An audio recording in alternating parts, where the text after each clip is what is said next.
മഹത്വപ്പെടുമാറാട്ടെ. ഓർപ്പിച്ചതുപോലെ എൻ്റെ പേര് റൂഫസ് എന്നാണ്. ഞങ്ങൾ മുളന്തുരുത്തിയിൽ താമസിച്ച് കൊച്ചിൻ ബൈബിൾ ചാപ്പലിലാണ് ശുശ്രൂഷയിൽ ഏർപ്പെട്ടിരിക്കുന്നത്.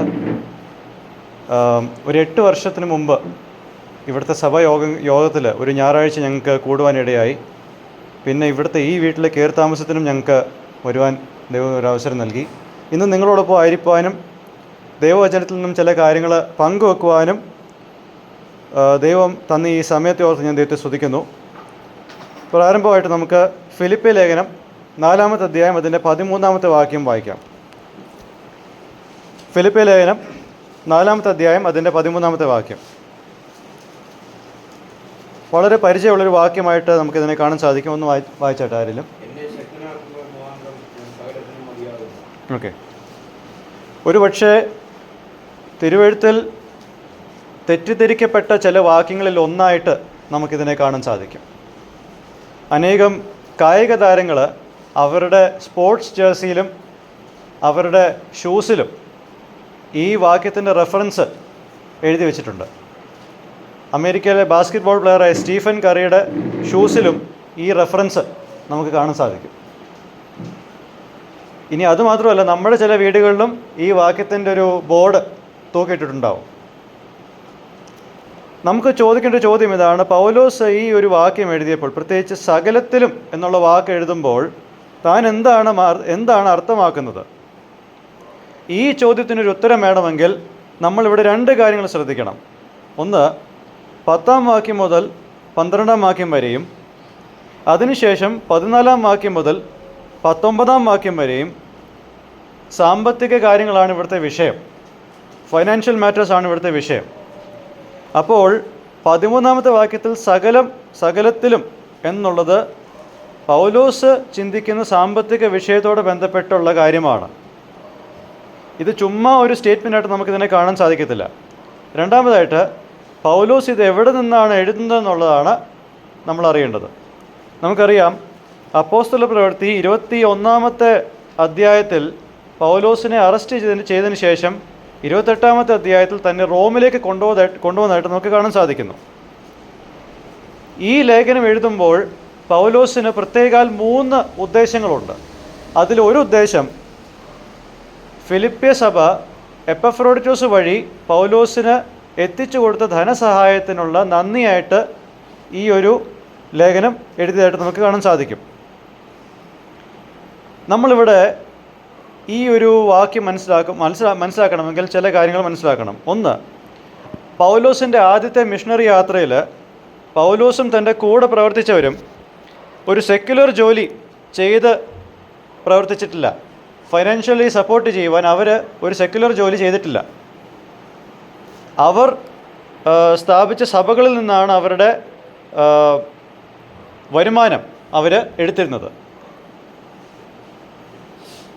രണ്ടാമത്തെ കാര്യം, ഫിലിപ്പി സഭ സ്ഥാപിക്കപ്പെട്ടത് പൗലോസിൻ്റെ 2-ാമത്തെ മിഷണറി യാത്രയിലാണ്. 2-ാമത്തെ മിഷണറി യാത്രയുടെ 2-ാമത്തെ ഭാഗത്ത്, പ്രത്യേകിച്ച് കൊരിന്തിലും തെസ്സലോനിക്കയിലും താൻ പോകുമ്പോൾ അവിടെ താൻ കൂടാരപ്പണി ചെയ്താണ് തൻ്റെ ഉപജീവനത്തെ പൂർത്തിയാക്കിയത്. അക്വിലയോടും പ്രിസ്കില്ലയോടും കൂടെ കൂടാരപ്പണി ചെയ്താണ് താൻ അവിടെ ചെയ്തത്. കൊരിന്ത് വിട്ടതിന് ശേഷം പിന്നീട് താൻ ശുശ്രൂഷയിലായിരിക്കുമ്പോൾ സെക്യുലർ വർക്ക് ചെയ്തതായിട്ട് നമുക്ക് കാണാൻ സാധിക്കത്തില്ല. പിന്നീട് താൻ സ്ഥാപിച്ച സഭകളിൽ നിന്നുമാണ് താൻ തൻ്റെ ഉപജീവനത്തെ എടുത്തത്. ഇനി അപ്പോസ്തല പ്രവൃത്തിയുടെ അവസാനത്തെ ഭാഗത്തിൽ പൗലോസിൻ്റെ അറസ്റ്റ് നടന്നതിന് ശേഷം താൻ ഇംപ്രിസൺഡായി, കാരാഗ്രഹത്തിലായി. കാരാഗ്രഹ ലേഖനങ്ങൾ എന്ന് പറയുമ്പോൾ നമ്മൾ മനസ്സിലാക്കേണ്ടത് പൗലോസ് ഇരുമ്പഴി എണ്ണീട്ട് എഴുതുന്നതല്ല ഇതൊന്നും. അപ്പോസ്തല പ്രവൃത്തി 28-ാമത്തെ അധ്യായത്തിൻ്റെ അവസാനം താൻ വീട്ടുതടങ്കലിലായിരുന്നു. He was under house arrest. അപ്പോൾ അതൊരു വാടക വീടാണെന്നുള്ളത് അപ്പോസ്തല പ്രവൃത്തി 28-ാമത്തെ അധ്യായത്തിൻ്റെ അവസാനത്തെ വാക്യങ്ങളിൽ വ്യക്തമാണ്. ഒരു വാടക വീട്ടിൽ ഒരു പ്രത്യേക വരുമാനമില്ലാതെ ജീവിക്കുന്ന ഒരു പൗലോസിനെയാണ് നമ്മളിവിടെ കാണേണ്ടത്. പുറത്തു പോയി ശുശ്രൂഷ ചെയ്യുവാൻ സാധിക്കുന്ന ഒരു വ്യക്തിയല്ല ഇപ്പോൾ പൗലോസ്. പുറത്തു പോയി സെക്യുലർ വർക്ക് ചെയ്യാൻ പറ്റുന്ന ഒരു അവസ്ഥയിലുമല്ല. അപ്പോൾ ചുരുക്കി പറഞ്ഞാൽ പൗലോസിൻ്റെ ഇതുവരെയുള്ള 25 വർഷത്തെ ക്രിസ്ത്യ ജീവിതവും വേലയും നമ്മൾ നോക്കുമ്പോൾ സാമ്പത്തിക കാര്യങ്ങളിൽ ഉയർച്ചകളും താഴ്ചകളും അനുഭവിച്ചിട്ടുള്ള ഒരു വ്യക്തിയാണ് പൗലോസ്. ഈ പുസ്തകത്തിൽ തന്നെ പ്രത്യേകിച്ച് ഈ അധ്യായത്തിൻ്റെ 16-ാമത്തെ വാക്യത്തിൽ പൗലോസ് ഒരു കാര്യം പറയുന്നുണ്ട്. ഫിലിപ്പിയ സഭയിൽ നിന്നും അനേകം തവണ സാമ്പത്തിക സഹായങ്ങൾ തനിക്ക് കിട്ടിയിട്ടുണ്ട്. തെസ്സലോനിക്കയിൽ താൻ കൂടാരപ്പണി ചെയ്യുമ്പോഴും ഫിലിപ്പിയ സഭ തന്നെ സഹായിച്ചിട്ടുണ്ട്. അതാണ് 16-ാമത്തെ വാക്യത്തിൽ പറയുന്നത്, 15ഉം 16ഉം വാക്യത്തിൽ. അപ്പോൾ അതൊരു അവസ്ഥ താൻ അവിടെ അനുഭവിച്ചിട്ടുണ്ട്. തെസ്സലോനിക്കയിലും കൊരിന്തിലും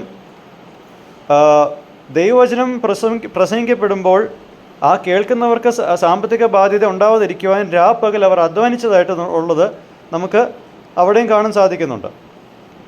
ഇനി 2 കൊരിന്ത്യർ 11:27 നമ്മൾ വായിക്കുമ്പോൾ നമ്മൾ കാണുന്നത് കഠിനാധ്വാനവും ഉറക്കമില്ലാത്ത രാത്രികളും ദാഹവും വിശപ്പും പിന്നെ തണുത്ത കാലാവസ്ഥയിൽ അധികം പ്രൊട്ടക്റ്റീവ് ക്ലോത്ത്സ് ഒന്നും ഇല്ലാത്ത ഒരു അവസ്ഥയിലും കൂടെ താൻ കടന്നു പോയിട്ടുണ്ട്. അപ്പോൾ സമൃദ്ധിയുടെയും ദാരിദ്ര്യത്തിൻ്റെയും അവസ്ഥകളിൽ താൻ കടന്നു പോയിട്ടുണ്ട്. ഇപ്പോൾ റോമിൽ തനിക്ക് പുറത്തു പോകുവാനോ ശുശ്രൂഷ ചെയ്യുവാനോ മാനുവൽ ലേബർ ചെയ്യുവാനോ ഒന്നും പറ്റത്തില്ല. നമ്മളിവിടെ വായിക്കുമ്പോൾ മനസ്സിലാക്കേണ്ടത് ബേസിക് കാര്യങ്ങളിലാണ് പൗലോസ് ഇവിടെ സ്ട്രഗിൾ ചെയ്യുന്നത്. ഒരു വ്യക്തിക്ക് ആവശ്യമായിട്ടുള്ള ബേസിക് കാര്യങ്ങളിലാണ് സ്ട്രഗിൾ ചെയ്യേണ്ടത്. പക്ഷേ ഇത്രയും ഏറ്റക്കുറച്ചിലുള്ള ഒരവസ്ഥയിലും നമ്മൾ എന്താണ് മനസ്സിലാക്കേണ്ടത്? ഇവിടെ പൗലോസ് നമ്മളോട് പറയുന്നൊരു കാര്യം, സാമ്പത്തിക ഭദ്രതയുള്ളപ്പോൾ സന്തോഷിക്കുന്നത് എളുപ്പമുള്ളൊരു കാര്യമാണ്. It's easier to be overly joyful when finances are well taken care of. അതുമാത്രമല്ല, സാമ്പത്തികമായിട്ടുള്ള സഹായം തടസ്സപ്പെടുമ്പോൾ സമ്മർദ്ദത്തിലേക്ക് പോകുവാനും ഒരു വിഷാദത്തിലേക്ക് പോകുവാനും എളുപ്പമാണ്. അതാണ് നമ്മളുടെ എല്ലാവരുടെയും പൊതുവായ സ്വഭാവം. എന്നാൽ 4-ാമത്തെ അധ്യായത്തിൻ്റെ 13-ാമത്തെ വാക്യത്തിൽ നമ്മളൊന്ന് ഓടിച്ചു നോക്കുമ്പോൾ ചില നിരീക്ഷണങ്ങൾ നമുക്ക് കാണാൻ സാധിക്കും. 10-ാമത്തെ വാക്യത്തിൽ നമ്മൾ എന്താ വായിക്കുന്നത്? ഒന്ന് വായിച്ച് 10-ാമത്തെ വാക്യം. നിങ്ങൾ പിന്നെയും എനിക്ക് വേണ്ടി വിചാരിപ്പാൻ തുടങ്ങിയതിനാൽ ഞാൻ കർത്താവിൽ വളരെ സന്തോഷിച്ചു. ഓക്കെ, കർത്താവിൽ വളരെ സന്തോഷിക്കുന്ന ഒരു പൗലോസിനെ നമുക്ക് 10-ാമത്തെ വാക്യത്തിൽ കാണാൻ സാധിക്കും. കർത്താവിൽ സന്തോഷിക്കുന്ന കാര്യം 13-ാമത്തെ വാക്യത്തിൻ്റെ വെളിച്ചത്തിൽ വേണം നമ്മളതിനെ കാണുവാൻ. പൗലോസിനെ പറ്റി ഈ സഭ പിന്നെയും ചിന്തിച്ചു തുടങ്ങി എന്നുള്ളതിനെ പറ്റിയാണ് പൗലോസ് സന്തോഷിക്കുന്നത്. ഞാൻ പറഞ്ഞല്ലോ, 2 അറ്റവും മുട്ടിക്കുവാൻ ഒരു വാടക വീട്ടിൽ താമസിക്കുന്ന ഇവരെ ഓർത്താണ് പൗലോസ്, അല്ലെങ്കിൽ ഇവരിങ്ങനെ ആ ഒരു അവസ്ഥയിൽ കൂടി പോകുമ്പോൾ അവർ ഇദ്ദേഹത്തിന് വേണ്ടിയിട്ട് കരുതുന്നു എന്നുള്ളത് താൻ സന്തോഷിക്കുന്നു. എന്ന് വെച്ചാൽ സ്വതന്ത്രനായിരിക്കുമ്പോൾ പൗലോസിന് ശുശ്രൂഷയെ സഹായിക്കുന്നത് പല സഭകളും ചെയ്യുന്നുണ്ട്. പക്ഷേ ഫ്രീഡം ഉള്ളപ്പോൾ മാത്രമല്ല, ക്രിസ്തുവിന് വേണ്ടി കഷ്ടം സഹിക്കുമ്പോഴും ഈ സഭ അദ്ദേഹത്തെ സഹായിക്കുന്നു എന്നുള്ളതും സ്തുത്യർഹമായിട്ടുള്ളൊരു കാര്യമാണ്. അപ്പോൾ കഷ്ടതയുടെ നടുവിലും ഈ സഭ ഇദ്ദേഹത്തെ കരുതുന്നു എന്നുള്ളതിലാണ് താൻ സന്തോഷിക്കുന്നത്. രണ്ടാമതായിട്ട് 11-ാമത്തെ വാക്യത്തിൽ താൻ എന്താണ് ചെയ്യുന്നത്? ഒന്ന് വായിച്ചേ. ബുദ്ധിമുട്ട് നിമിത്തമല്ല ഞാൻ പറയുന്നത്, ഉള്ള അവസ്ഥയിൽ അലംഭാവത്തോടെ ഇരിക്കാൻ ഞാൻ പഠിച്ചിട്ടുണ്ട്. യെസ്. അപ്പോൾ എപ്പോഴും നമ്മൾ മനസ്സിലാക്കേണ്ട ഒരു കാര്യം, പണത്തിലല്ല താൻ തൻ്റെ ശ്രദ്ധയെ വെച്ചിരുന്നത്. ഒരു ദ്രവ്യാഗ്രഹിയായിരുന്നു താനെങ്കിൽ ഉറപ്പായിട്ടും തെസ്സലോനിക്കയിലും കൊരിന്ത്യയിലും താൻ ശുശ്രൂഷിച്ച ആ സ്ഥലങ്ങളിലെല്ലാം താൻ അവരിൽ നിന്ന് പണം സ്വീകരിക്കുമായിരുന്നു, താൻ ഒരു ദ്രവ്യാഗ്രഹി ആയിരുന്നുവെങ്കിൽ. പക്ഷേ ഇവിടെ നാം കാണുന്ന കാര്യം, താൻ ഏത് സാമ്പത്തിക അവസ്ഥയിലാണെങ്കിൽ പോലും താൻ സംതൃപ്തനായിരിക്കുവാൻ താൻ പഠിച്ചിരിക്കുന്നു. He has learn to be content in whatever financial situation he's in. സംതൃപ്തി എന്നുള്ള വാക്ക് കൊണ്ട് എന്താണ് നമ്മൾ അർത്ഥമാക്കുന്നത്? ദൈവം നമ്മളെ കടത്തിവിടുന്ന ഏത് സാഹചര്യത്തിൽ കൂടി നമ്മൾ പോകുമ്പോഴും ആ സാഹചര്യത്തിൽ ദൈവം നമുക്ക് നൽകുന്ന എല്ലാ കാര്യങ്ങളിലും വിശ്വസിക്കുന്ന ഒരു അവസ്ഥയാണ് സംതൃപ്തി. To trust God to provide for our needs in whatever financial situation he is allowing us to go through. ഏത് സാഹചര്യത്തിലും സമാധാനവും തൃപ്തിയും കണ്ടെത്തുക. അതായത് സംതൃപ്തിയുള്ളൊരു വ്യക്തി പ്രാർത്ഥിക്കുമ്പോൾ ഇങ്ങനെയാണ് പ്രാർത്ഥിക്കുന്നത്: God, with what ever you have given me, B it little or more, I M satisfied. ദൈവമേ, നീ എനിക്ക് എന്തൊക്കെയാണ് തന്നിരിക്കുന്നതെന്നുള്ളതും അതിപ്പോൾ ചെറുതാകട്ടെ വലുതാകട്ടെ അതിൽ ഞാൻ സന്തോഷവാനാണ്. ഒരു പ്രത്യേക അളവിലല്ല ആ സന്തോഷം ആശ്രയിച്ചിരിക്കുന്നത്. എന്ത് തന്നാലും, ചെറുതാകട്ടെ വലുതാകട്ടെ, എന്ത് തന്നാലും ഞാനതിൽ തൃപ്തനാണ്. ഇങ്ങനൊരു സംതൃപ്തി എന്നുള്ള ഒരു സ്വഭാവം, അത് പാപത്തിൽ ജനിച്ച് ജീവിക്കുന്ന ഒരാൾക്കും നാച്ചുറലായിട്ട് വരുന്നൊരു കാര്യമല്ല. നമുക്ക് ചുറ്റുമുള്ള ലോകം സ്വാർത്ഥതയുടെ ഒരു ലോകമാണ്. ഓവർലി അംബീഷ്യസ് ആയിട്ടുള്ളൊരു ലോകത്തിലാണ് നമ്മളെല്ലാവരും ജീവിക്കുന്നത്. ഓക്കെ, നമ്മൾ ജീവിക്കുന്ന ലോകം ദൈവത്തെക്കാൾ ഭൗതികമായിട്ടുള്ള കാര്യങ്ങൾക്ക് മുൻതൂക്കം കൊടുക്കുന്ന ഒരു ലോകത്തിലാണ് നമ്മൾ ജീവിക്കുന്നത്. നമ്മളും പലപ്പോഴും നമ്മളുടെ സന്തോഷത്തെയും നമ്മളുടെ മൂല്യത്തെയും വർദ്ധിപ്പിക്കുവാൻ നമ്മൾ ആ ഒരു എക്സ്ട്രാ ബിറ്റ് ഓഫ് മണി, സാമ്പത്തിക കാര്യങ്ങളാണല്ലോ ഇവിടുത്തെ വിഷയം, അതുകൊണ്ട് കുറച്ച് കൂടുതൽ കിട്ടിയാലേ എനിക്കൊരു വില ഉണ്ടാകത്തുള്ളൂ, അല്ലെങ്കിൽ എൻ്റെ സന്തോഷം പൂർണ്ണമാകത്തുള്ളൂ എന്ന് ചിന്തിക്കുന്ന ഒരു പ്രവണത നമുക്ക് പലർക്കും ഉണ്ടാവും. പ്രത്യേകിച്ച് ഒരു സമയത്ത് ജോലി ഉണ്ടായിട്ട് പിന്നീട് റിട്ടയർ ആവേണ്ടി വന്ന ആൾക്കാരിൽ ഞാനിത് കണ്ടിട്ടുണ്ട്. അല്ലെങ്കിൽ ജോലി ഉണ്ടായിട്ട് പിന്നീട് ജോലി പോയപ്പോൾ അവരുടെ എല്ലാ സന്തോഷവും പോകുന്നതായിട്ട് നമുക്ക് കാണാൻ സാധിക്കുന്നുണ്ട്. ഒരു ഉദാഹരണം ഞാൻ പറയാം. എനിക്കറിയാവുന്ന ഒരാൾ ജോലി ഉണ്ടായിരുന്നപ്പോൾ സഭയിലെല്ലാം വളരെ ആക്റ്റീവൊക്കെ ആയിരുന്നപ്പോൾ പിന്നീട് ജോലി പോയപ്പോൾ പിന്നീട് ആക്റ്റീവായിരുന്ന ആ വ്യക്തി പിന്നീട് പിൻ സീറ്റിലേക്ക് തന്നെത്താനങ്ങ് മാറി. ഓക്കെ, അങ്ങനെ ചില ഇൻസിഡൻസ് നമുക്ക് ചുറ്റുമുണ്ടാവും. So why is it happening? We base our well-being on having more than what we have now. നമുക്കിപ്പോൾ ഉള്ളതിനേക്കാളും കൂടുതലുണ്ടെങ്കിലേ നമ്മളുടെ ഒരു പൂർണ്ണത ഉണ്ടാകത്തുള്ളൂ എന്നുള്ളൊരു ചിന്തയാണ് നമുക്ക് പലപ്പോഴും നമ്മളെ ഭരിക്കുന്നത്. പക്ഷേ നമുക്ക് അനിവാര്യമായിട്ട്, ക്രിസ്തീയ വിശ്വാസികൾക്ക് അനിവാര്യമായിട്ടുള്ളൊരു ഡിസിപ്ലിനാണ് സംതൃപ്തി. അതിപ്പോൾ പൈസയുടെ കാര്യത്തിൽ മാത്രമല്ല കേട്ടോ.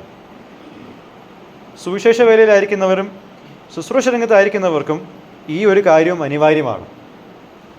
ദൈവം നമുക്ക് തന്നിരിക്കുന്ന പ്രവർത്തന മേഖലകളിൽ സംതൃപ്തി കണ്ടെത്തുന്നതെന്ന് പലർക്കും നമ്മൾ കാണുന്ന ഒരു ക്വാളിറ്റി അല്ല. കൂടുതൽ സ്റ്റേജുകൾ കിട്ടുന്നത്, അല്ലെങ്കിൽ കൂടുതൽ അവസരങ്ങൾ കിട്ടുന്നത്, കൂടുതൽ ആൾക്കാരാൽ അറിയപ്പെടാനുള്ളൊരു ആഗ്രഹം. No one is content in that. ഇപ്പോൾ പൈസ മാത്രമല്ല, പ്രശസ്തിയും ഒരു പ്രശ്നമായിട്ടിരിക്കുകയാണ് ഈ കാര്യത്തിൽ. നമ്മളുടെ വിശ്വാസയാത്രയിൽ ഇതൊരു ഡിസിപ്ലിനായിട്ട്, നമുക്ക് എല്ലാവർക്കും ഒഴിച്ചുകൂടാൻ പറ്റാത്ത ഒരു ഡിസിപ്ലിനായിട്ട് തന്നെ നമ്മളിത് കാണേണ്ടിയിരിക്കുന്നു.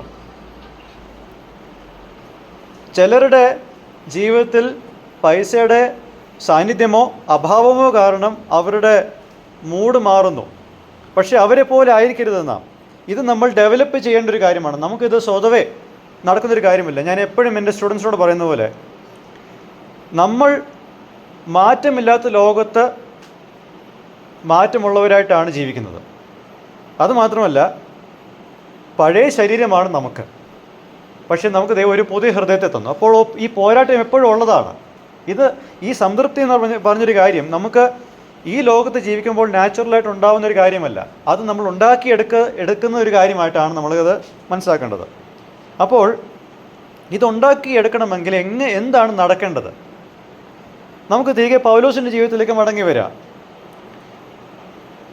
അധികമോ കുറവോ പൈസയുള്ള ദിവസങ്ങളിലും ഭക്ഷണത്തിൻ്റെ കാര്യത്തിൽ ആവശ്യമുള്ള കാര്യങ്ങൾ ഉള്ളപ്പോഴും വിശപ്പോടെ കുറേ ദിവസങ്ങൾ കഴിച്ചു കൂട്ടിയപ്പോഴും സമൃദ്ധിയിലും ദാരിദ്ര്യത്തിലും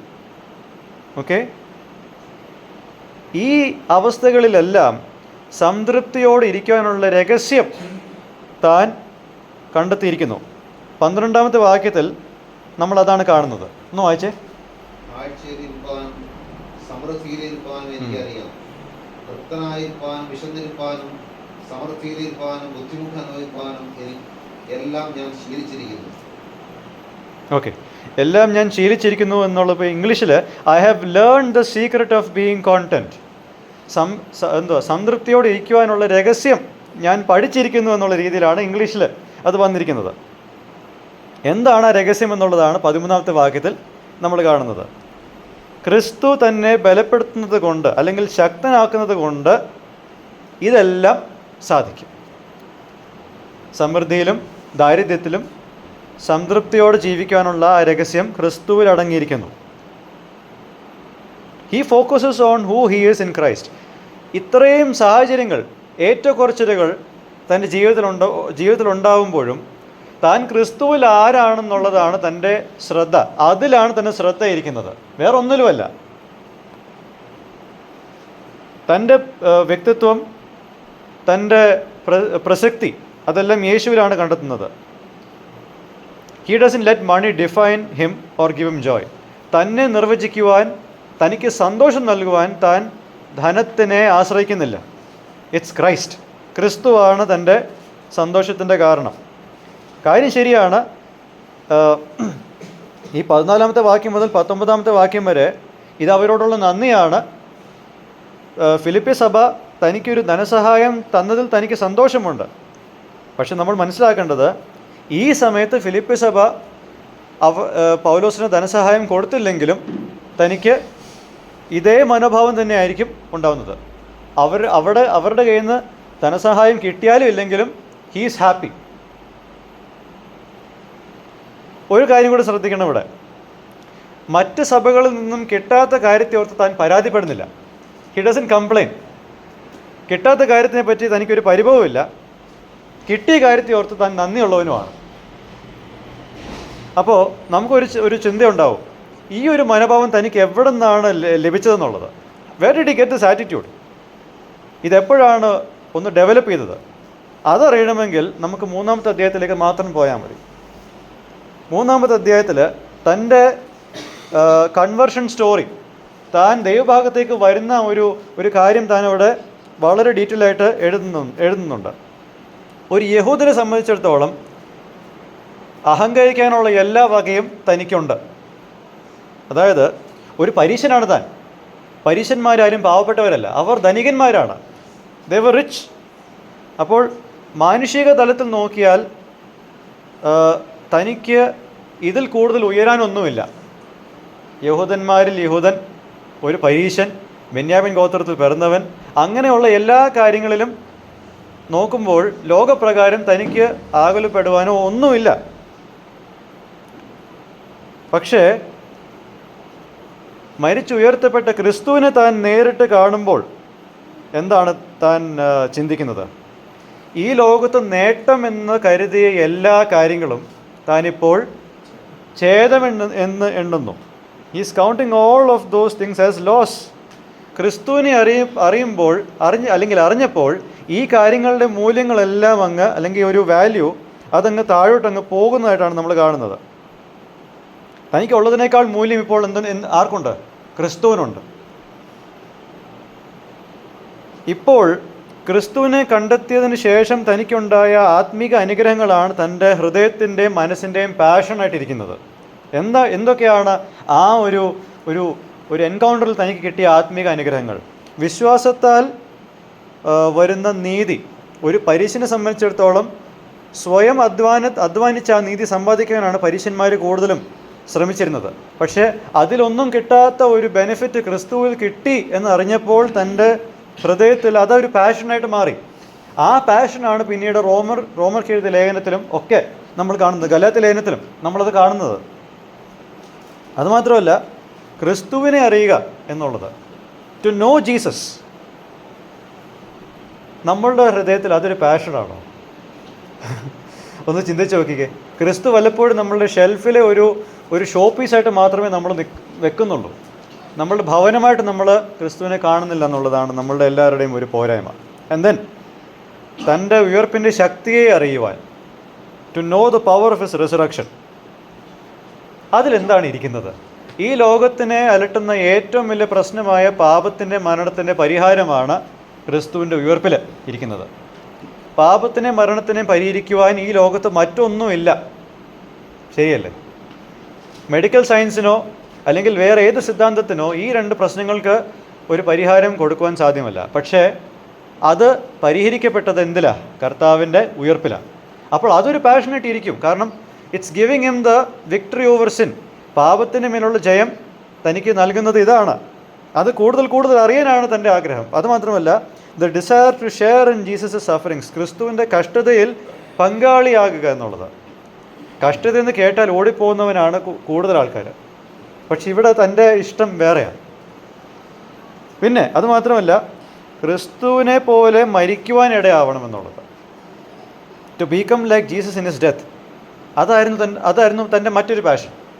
ഒരു പക്ഷേ നമ്മൾ 2 തിമോത്തിയോസ് നോക്കിയാൽ താൻ അതിലേക്ക് എത്തിയെന്ന് വേണം നമുക്ക് പറയുവാൻ. അതെങ്ങനെയാണെന്നറിയോ? നമുക്കൊന്ന് 2 തിമോത്തിയോസിലേക്കൊന്ന് പോകാം. അതിൻ്റെ 4-ാമത്തെ അധ്യായത്തിൽ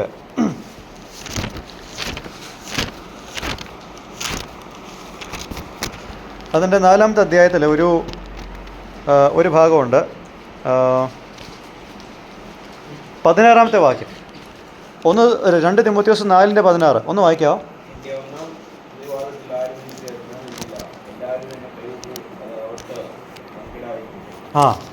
അവർക്ക് കണക്കിടാതിരിക്കട്ടെ.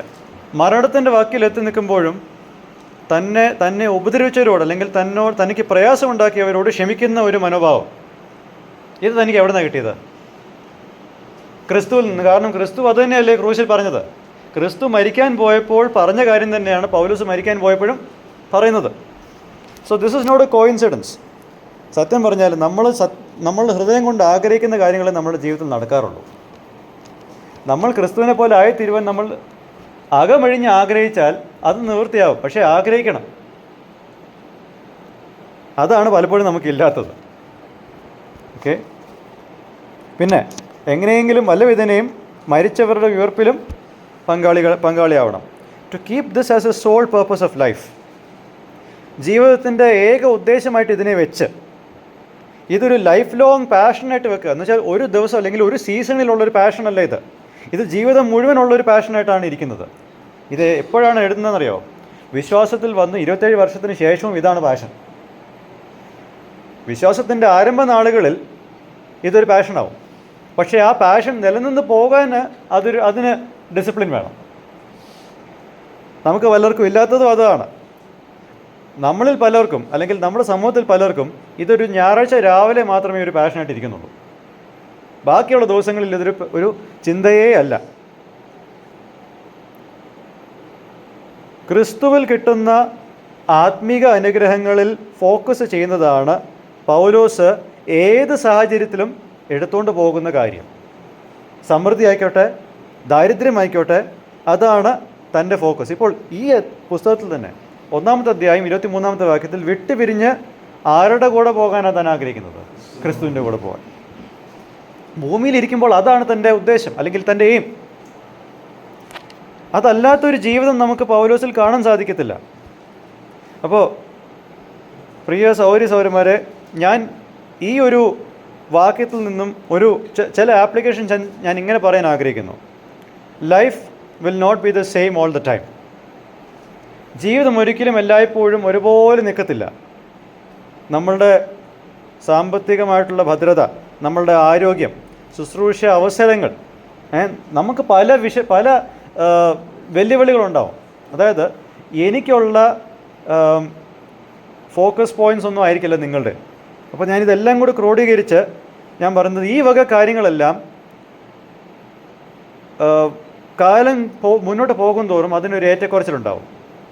ഞാൻ ഓർക്കുമായിരുന്നു, ഒരു 5-6 വർഷം മുമ്പ് വളരെയധികം പ്രവർത്തനങ്ങൾ ഞാനും വേറൊരു സഹോദരനും കൂടെ ഹിന്ദി ആൾക്കാരുടെ ഇടയിൽ ചെയ്ത് ഒരു കൂടിവരവ് ഉണ്ടാവാൻ ആരംഭിച്ച് അല്ലെങ്കിൽ അതിനൊരു സാധ്യത ഉണ്ടായിരുന്ന സമയത്താണ് കോവിഡ് വന്നത്. പിന്നെ എല്ലാം ഒന്നേന്ന് തുടങ്ങേണ്ടി വന്നു. അപ്പോൾ ഒരു 1-2 വർഷം ആരോട് ഒന്നും കാണാൻ പറ്റാതിരിക്കുമ്പോൾ ഒബ്വിയസ്ലി നമ്മളുടെ ട്രസ്റ്റ് മുഴുവൻ വേലയിൽ മാത്രമാണെങ്കിൽ നമുക്കൊരു ഡിപ്രഷൻ ഉണ്ടാവും. കാരണം നമുക്ക് ആഗ്രഹിച്ച പോലെ ചെയ്യാൻ സാധിക്കുന്നില്ല എന്നുള്ളതൊരു കാര്യം. പക്ഷേ അതിലും തൃപ്തിപ്പെടുവാൻ നമുക്ക് ഒരു ഡിസിപ്ലിൻ ഉണ്ടാവണമെന്നുള്ളത് ആ കാലഘട്ടം എന്നെ പഠിപ്പിച്ചു. Okay. So whatever God allows you to have in that passage of time, ഒരു സമയം ദൈവം അനുവദിച്ച് തരുമ്പോൾ അതിലെന്താണ് നമ്മൾ ചെയ്യേണ്ടത്? ക്രിസ്തുവിനെ അറിയുവാൻ കഴിഞ്ഞു എന്നുള്ളതിൽ നമ്മളുടെ സംതൃപ്തിയെ കണ്ടെത്തണമെന്നുള്ളതാണ്. അങ്ങനെ സംതൃപ്തി കണ്ടെത്തുമ്പോൾ നമ്മൾക്ക് ദൈവം അനുവദിച്ച് തന്ന ഈ സാഹചര്യങ്ങളിൽ തൃപ്തിപ്പെടുവാൻ ദൈവം നമ്മളെ ഇടയാക്കും. നിങ്ങളിപ്പോൾ ഒരു ജോലി ആഗ്രഹിക്കുന്നുണ്ട്, അതിപ്പോൾ കിട്ടിയില്ല എന്നുള്ളൊരു അവസ്ഥയിലാണ് നിങ്ങൾ ഇരിക്കുന്നുവെങ്കിൽ don't let that govern you to the point of being depressed. നിങ്ങളൊരു വിഷാദത്തിലേക്ക് തള്ളി വിടുവാൻ മാത്രം അത് നിങ്ങളെ ഭരിക്കരുത്. ഓക്കെ, ചില ആൾക്കാർ ഞാൻ നേരത്തെ പറഞ്ഞതുപോലെ സാഹചര്യങ്ങൾ അനുകൂലമാകുമ്പോൾ സഭയിൽ ആക്റ്റീവ് ആകുന്നതും അനുകൂലമല്ലാതിരിക്കുമ്പോൾ സഭ അംഗങ്ങളിൽ നിന്നുമുള്ളൊരു ഒരു ഡിറ്റാച്ച്മെൻറ്റ് ഉണ്ടാവുന്നതും നമുക്ക് കാണാൻ സാധിക്കുന്നുണ്ട്. അത് സംഭവിക്കരുത്. ഇനി നമ്മൾ ആഗ്രഹിച്ചതുപോലെ ഒരു വളർച്ച നമ്മുടെ ശുശ്രൂഷ രംഗത്തോ ഇല്ല എന്നുള്ളൊരവസ്ഥയാണോ നമുക്ക് ഉള്ളത്? അങ്ങനെയെങ്കിൽ നിങ്ങൾക്ക് ദൈവം ഇപ്പോൾ തന്നിരിക്കുന്ന ശുശ്രൂഷയിൽ വിശ്വസ്തയോടെ, അതിപ്പോൾ ചെറുതാകട്ടെ, അത് കുഴപ്പമില്ല, അതിൽ തൃപ്തിപ്പെട്ട് മുന്നോട്ട് പോവുക. How can you do that? നിങ്ങൾ ക്രിസ്തുവിൽ ആരാണെന്നുള്ള കാര്യം മാത്രം ഓർത്താൽ മതി എല്ലായ്പ്പോഴും. ഞാനൊന്ന് പറയട്ടെ, നമ്മളെല്ലാവരും സ്വർഗത്തിൽ ചെല്ലുമ്പോൾ നമ്മൾ എന്താണ് സ്വർഗത്തിൽ നിത്യത മുഴുവൻ ആഘോഷിക്കാൻ പോകുന്നത്? നമ്മൾ ദൈവത്തിൻ്റെ മക്കളാണെന്നുള്ള കാര്യമാണ് നമുക്ക് നിത്യത മുഴുവൻ ആഘോഷിക്കാനുള്ള വിഷയം. അല്ലാതെ ഞാൻ ഇവിടെ എത്ര സഭകളെ സ്ഥാപിച്ചു എന്നുള്ളതും അല്ലെങ്കിൽ ഞാൻ ഇവിടെ എത്ര പൈസ സമ്പാദിച്ചു എന്നുള്ളതും ഒന്നും അവിടെ ഒരു വിഷയമേ അല്ല.